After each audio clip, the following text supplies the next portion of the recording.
All right, everybody. So welcome to this Mod Institute tutorial short clinical guide on how to remove brackets from a model in order to 3D print and then create a suck down or positive pressure suck down on to create a retainer. Now, to be clear, this patient here, we're not done with ortho, but we did take a scan, so I wanted to show you how we would do this. So the first thing that you would do is load that STL file from the Emerald S into Meshmixer. Meshmixer, for those you don't know, is a free software that you could download, and it's pretty powerful to be able to do cool things on. So let me give you some Meshmixer basics. If you go to View, it's going to default to have this not the wireframe. It's going to default to have this print bed. It'll default to have maybe a grid. So it's going to look like this when you first download the software, and it might have a different background color. Let's do that. It might actually be like more of like a, I think it does this like gray color like this. So let's get rid of some of all that nasty stuff that we don't need for what we're going to do. So the first thing you're going to go is go to View, turn off your print bed, turn off your grid. Okay. And let's make the background color a little bit more aesthetic. So hit your space bar and you have these options here. Click on this color icon and pick whatever color you want. I like to go white because it really helps everything that I'm working on stand out. The other thing that you might want to do is go to View and Show Objects Browser right here. So this basically shows you what the file is that we have here. Okay, it's one of our scans here. So how are we going to delete these brackets? So the first thing you're going to do is go to your Select tool, and you're going to go ahead and change the size here. You're going to want the size to be somewhere in the high 20s. So let's go to about 28, 29, something about like this. And for those of you who don't know, the ball rolling it in and out zooms in and out. Right clicking rotates. Now, if you feel like you're not able to rotate freely, hit your space bar and make sure free is selected. Okay, free, not snap. Good. That enables you full rotation. Okay, so you're on your select tool here. The left mouse button is the one that actually activates the tool. So let's start on an easy one. And what we're going to do, let's go ahead and pick crease angle here under expand mode. We're going to come in here and we're going to paint that bracket. Now, little tip. Obviously, you could change the size here if you want it to go more fine-tuned. If you hold Control down, it'll let you erase. So let's say you accidentally got some over here. You could hold Control and just rub that away. So just be really careful here. Try to get just the bracket and hit. Now, this is going to be critical. Hit B on your keyboard, B as in boy, and then hit Enter. And that's going to make that a perfect, like a smooth border. And then the next thing that you're going to do is you're going to hit F on your keyboard, F as in fast, and that's going to erase that bracket and fill it. So that's what F means, fill. Now, we have some options here. We could change the bulge. So let me show you. If I turn from a profile shot, bulge it out, bulge it in, okay, to get the kind of envision what the ideal contour would be like.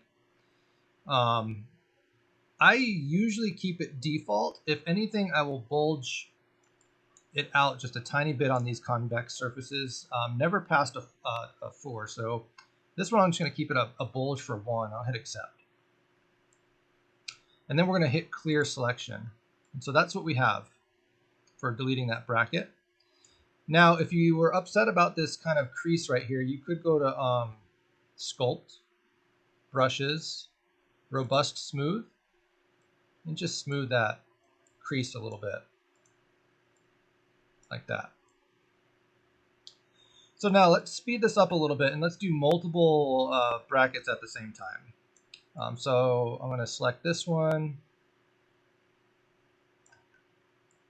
It's okay to get a little bit past the bracket because it does help the algorithm a little bit with the fill, but you don't want to go crazy. Okay. I'm going to come and get this one.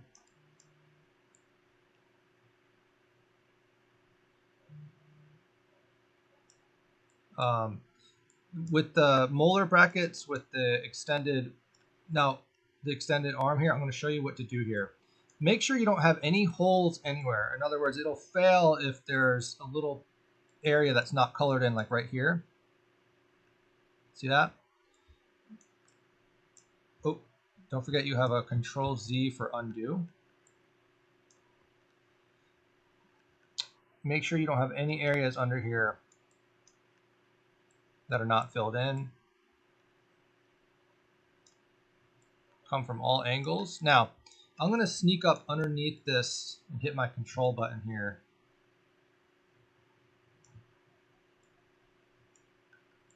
Something like that.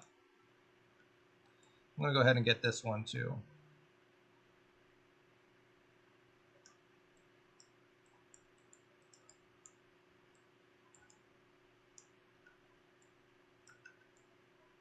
To move the whole model, you click the rolly ball down.